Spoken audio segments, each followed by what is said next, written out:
কত সুন্দর রোদ উঠছে আজকে, এত সুন্দর লাগতেছে আসমানটা আর চারপাশটা এত কিউট লাগতেছে, ভিডিও না করে থাকতে পারিনি।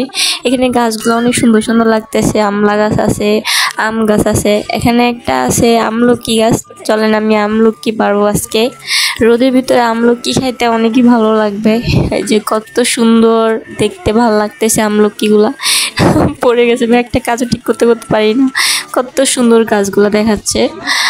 ভাই এটা কি, আমার অন্যটাও আটকাই গেছে গাছের সাথে। আজকে একটা কাজ আমার ঠিক মতন হয় না, অনেক রোদ, চলে যাচ্ছি বাসায়, বারান্দারই দেখবো, এত রোদ যেখানে দাঁড়ান যায় না। বারান্দাতে আসি, ভাবতেছি রোদের ভিতরে কি খাবো, কিছু পড়ে গেছে যে ছাদ থেকে আমলকি আনছি, এটাকে সুন্দর করে ধুয়ে লবণ মরিচ দিয়ে খাবো, যেরকম ভর্তা বানাই খায়।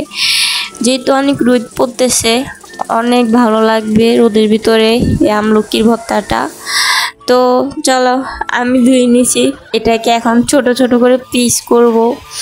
ছুরির ধারা এটা সুন্দর করে ছোট ছোট করে পিস করতে এত ভালো লাগতেছে, আর এখান দিয়ে রাগ উঠতেছে, এত ছোট ছোট করে পিস করব এত ঘন্টা ধরে। যেহেতু ভিডিওটা আমি অনেক করে দিছি, তারপরও নিজের কাছে হাসি আসতেছে যেটা আমি কি বানাচ্ছি। যে লবণ দিলাম, এখন একটু মরিচ দিয়ে মাখি সুন্দর করে ভর্তাটা খাবো, অনেক মজা লাগতেছে, দেখতেও ভালো লাগতেছে, জিহ্বাতে পানি আসতেছে।